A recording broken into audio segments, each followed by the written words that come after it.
Hi, ako po si Sylvester, teacher dito sa Dubai, and I decided to document my life for 30 days, and today's my day 16. Of course, outfit check muna bago lumabas. So we're here in Al Quoz. I'm going to meet my constant people. Yeah, every high and every low of my life, they're there, nandun sila. So yeah, these are my constant.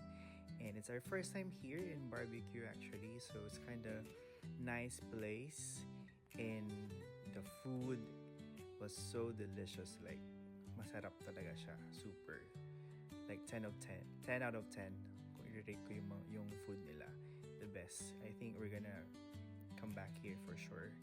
And yan, after namin kumain, yan, kumakain pa pala ako.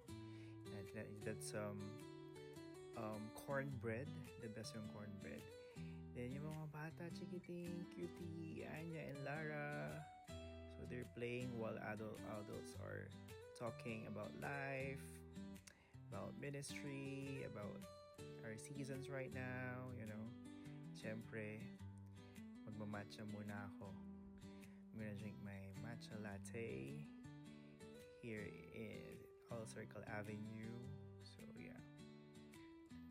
Kalimutan ko yung pangalan ng coffee shop. And after noon ay dito sa bahay ko.